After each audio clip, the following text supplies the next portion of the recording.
AI. Is it a threat or a solution? What happens when legal advice is being given in the metaverse? Which regulator can stop it? We can upload now a 1,000-word essay into a platform, a large language model, and say, précis this in 50 words. We can do it now. It's available to us. You know, when we say what you can't measure, you can't improve.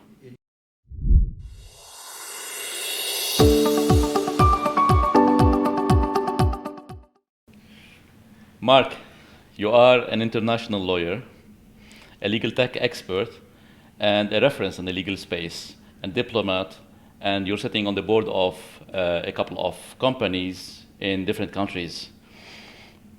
I believe if we talk legal tech and we talk innovation in the legal space, we can talk hours and days.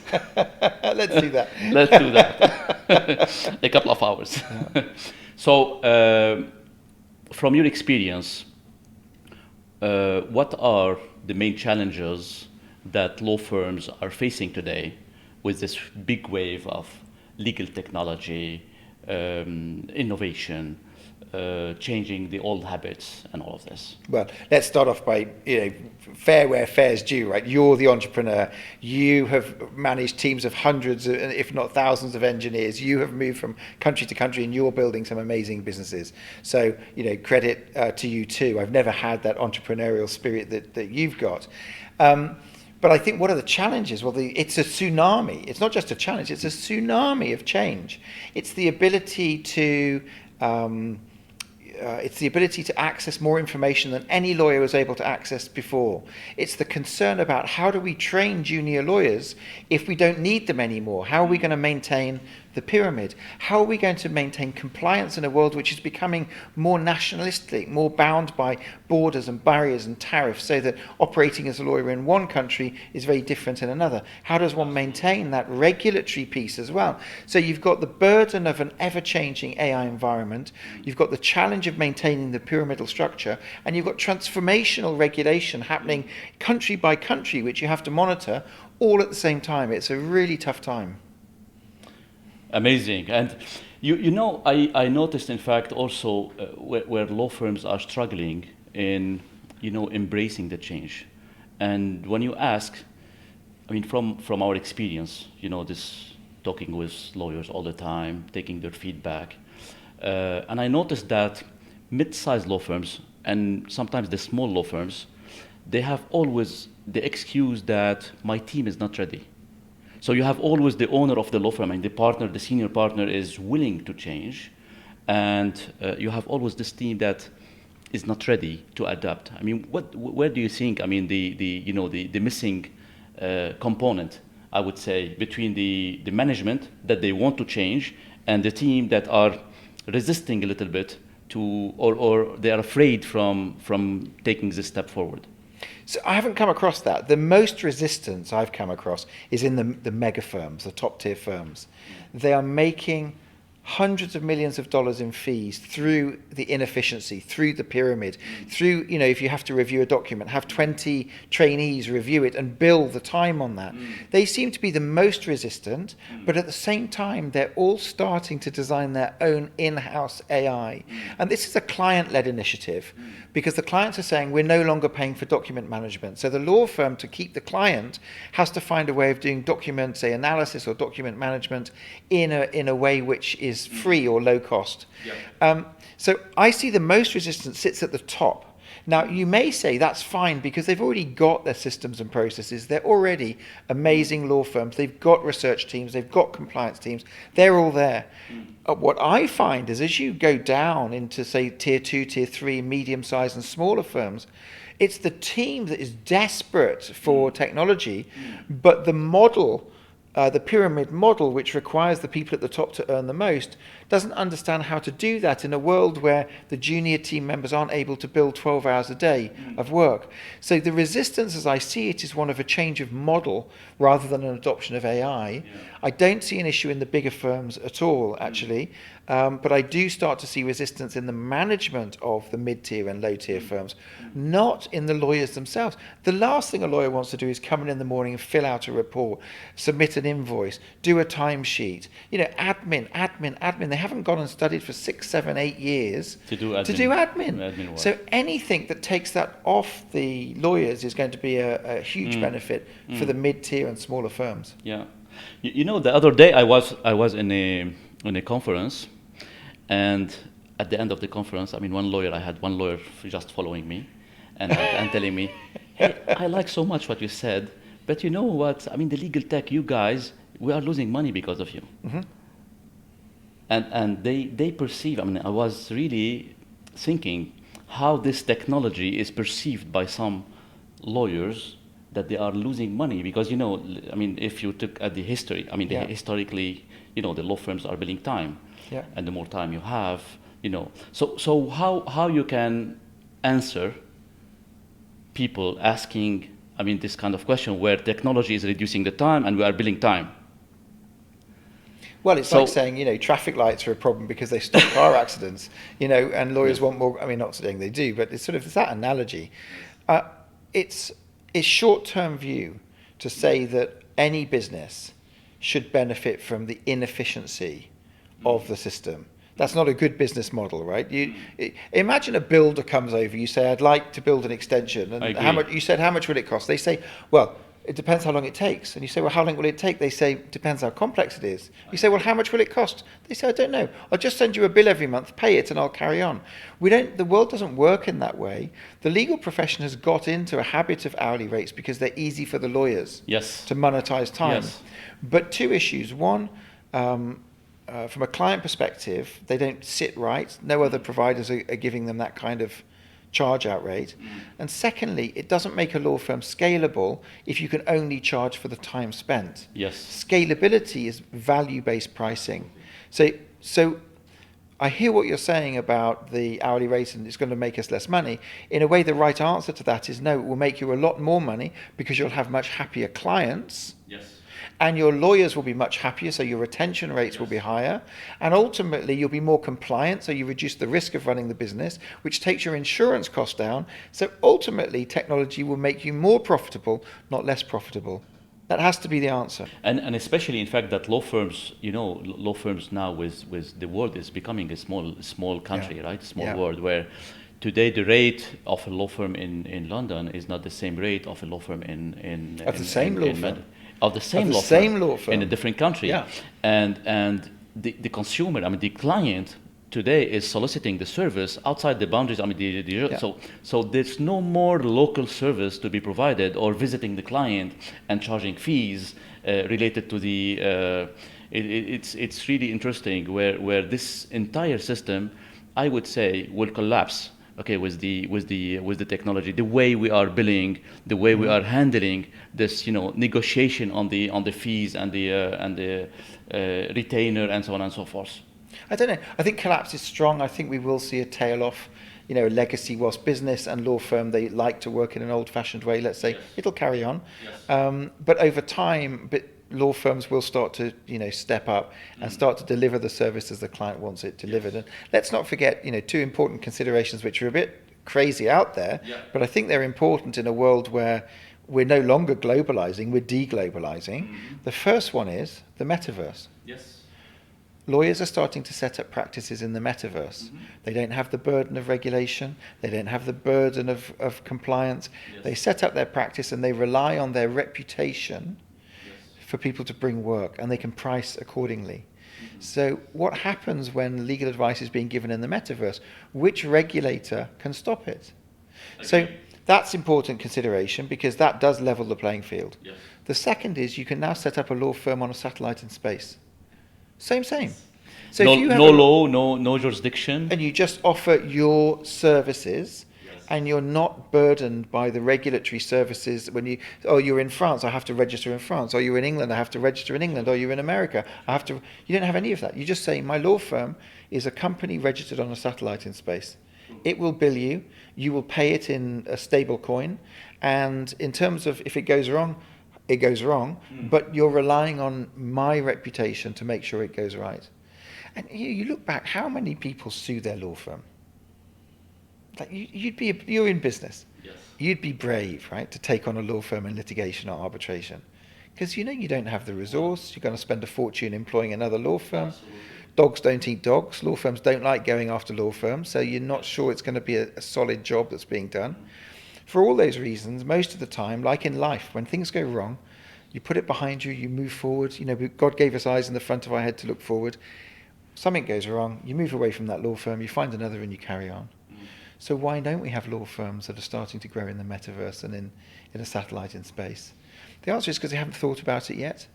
And there's a comfort. It's an additional step, in fact, towards the technology, right? But it's coming. So, coming back to the legal, I mean, to the basic and the legal technology, and from your experience, Mark, if today we need to help law firms, and I'm not talking about the big law firms having governance teams and this layer of the chief operation officer running the show and putting the processes. If we come back to the small and mid-sized law firms, because I think these are the size of the law firms that are struggling a little bit. 80%. It's the 80%. It's 80% exactly. of law firms. Yeah. So what are the 3 points, or I don't know, a couple of points that you can tell them in order to put in their action plan starting today?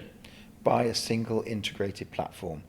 Buy a platform which delivers 60% or 70% of what you need from beginning to end, from nuts to soup, as they used to say. But buy that one and make sure it's compatible to add in other technology along the way. Yep. Open source, API compatible. Yes. Because then you can train your entire office, wherever they're sitting, in their home, in wherever, you can train them on that platform, and everything that plugs in will operate through the platform. A good example now, if you look at, say, App for Legal, you've got the broad platform, but let's say I wanted to buy an AI-powered regulatory module in there, and they exist now. Yes. I just say, okay, fine, please API the regulatory module into my App for Legal module, and that regulatory module will monitor me for regulatory compliance and provide me with regulatory documents in Bratislava, because that's where I'm practicing. Yes. So you've got your broad global platform, and you're plugging in your specific elements on top. Buying a platform that does most of what you need with the ability to add others in is going to be the only way that we can start to scale in the mid to small firms, scale the use of technology in the business. Yes.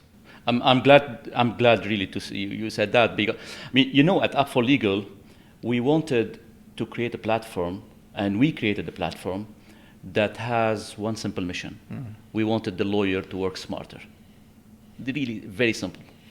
And at the same time, we wanted this platform to be jurisdiction agnostic, because when you go in the legal space, it's highly fragmented, very localized, and we wanted to build this platform that is jurisdiction agnostic. Okay, it can fit in any country, in any jurisdiction. Highly modular, it means it addresses the entire market, where you address the law firms with certain modules that are more designed for law firms. You address the in-house legal departments with more modules addressed for the legal departments, like the contract lifecycle management, the document automation, powered by AI, the new module that we delivered recently, and I would love to ask you a couple of questions around that. Which is fantastic and terrifying all at once. Thank you very much. Thank you very much.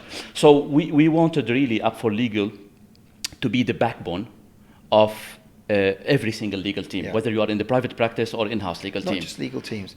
Most work that lawyers do is not legal work. Exactly. It's beyond the legal team. The legal team's job is to manage risk. That's it. A contract does nothing more than allocate risk and responsibility. It does nothing more. 100%. There's no magic to it. 100%. So if the lawyers are spending time on anything other than risk management, then they're not doing their job on an in-house basis. Yes. For external lawyers, their job is to do what they have been asked to do, provided it is in the best interest of their client. Absolutely. And it's legal, right?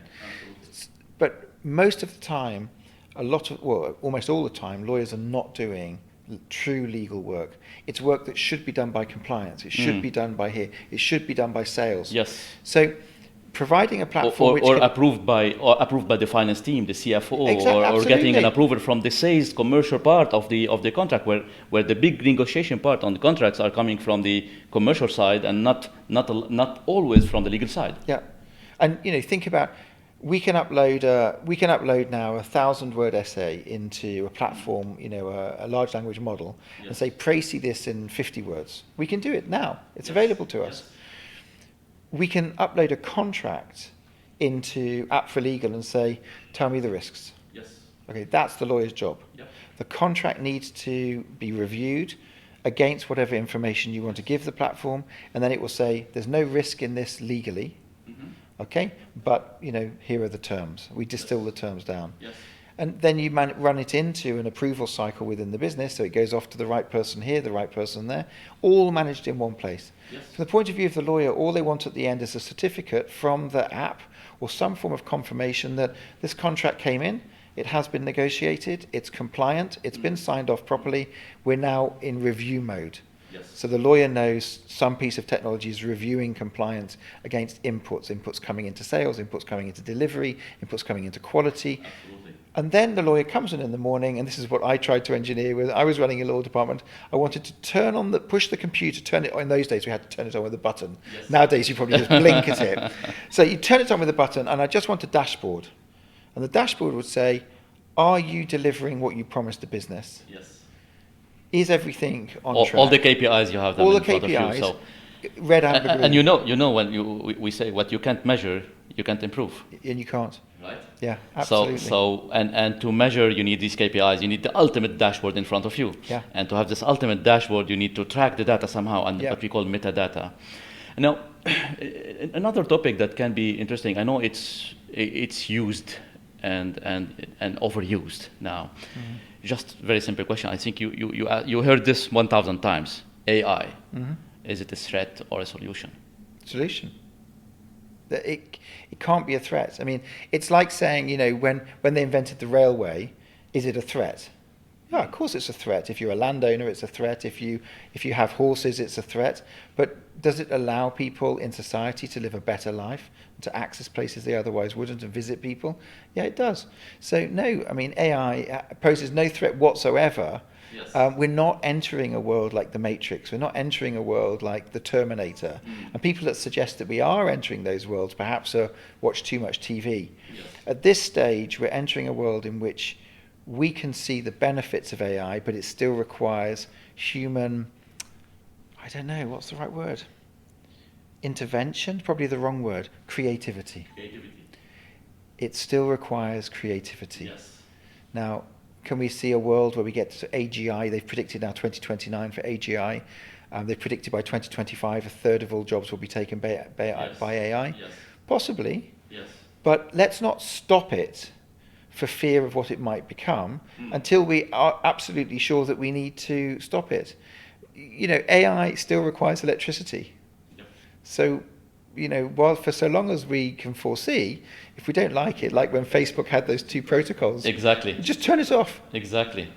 So, And yeah, like the same, I mean, when Uber disrupted the taxi, Absolutely. in Europe, where they resisted, where always the technology is one step ahead of the regulations, and the regulations struggling. I mean, trying to follow trying to close it down. to close it down, Yeah. or to really to go and regulate. I mean, if we talk about AI, the big what we did, for example, at App for Legal, in the AI, you have this option to have access to information when you question the AI, the GPT and these kind of things, from the public data, and you have also the private data. Yes. So we were obliged today in App for Legal. I mean, obliged. We had the opportunity today to plug a module AI on top of our contract lifecycle management, document automation, to analyze documents, to help in drafting certain clauses, and ask anything about,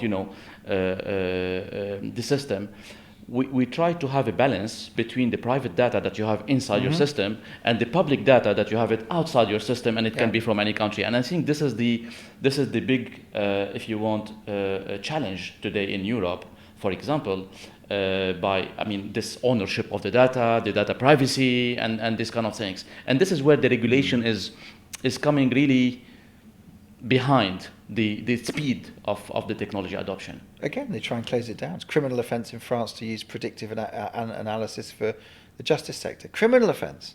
Okay, it's an attempt to close it down, slow it down, because it's fearful. If you're a regulator used to regulating your zone like this, and someone says it's zone agnostic, they go, no, it can't be, because this is my zone. Yes. So you start to see, you know, them pulling back. The reality is that the world is becoming commercially harder, but contracting is not going to sit where it's always sat. So I love the idea of AI-based contract drafting and the like. Yes. The future of contracts, especially international, Yes. will not involve a piece of paper. Yes. Contract will be coded. Yep. The relevant legislation will The be smart coded. contracts and- The regulation will be coded, True. and it will work it out for itself. And in that kind of environment, you need to have a platform that you're operating through that facilitates that can review the contract, that can flag risk. Yes. So your sort of initial point of putting in a normal contract and going through it will quickly be supplanted by, here's the digital smart contract, please review. Yep. And that's where we're going. We will be moving away from what we've done for the last 600 years of signing, putting a seal on it. The and all seal of that. signing and Yeah. absolutely. Mark, what an amazing talk. Really, it's always a pleasure to discuss innovation and challenges with you, because we learn a lot. And I hope that we'll resume what we are doing, our main mission, to help lawyers always to think differently, to embrace the change, to work smarter, to do more with less. And this is the benefit for everyone. Fantastic, and congratulations on all you're doing, your entire team as well. You're changing the paradigm, you're changing the way that business thinks about the law, you're changing the way in which business operates, and you're supporting the legal community whilst you do it. It's fantastic work. Please keep it up and start to integrate things like the smart contract analysis and review, the fact that we may have law firms in the Metaverse or on a satellite in space. Keep innovating, keep driving, keep pushing, but most of all, keep doing what you're doing. Absolutely. Thank you. Pleasure.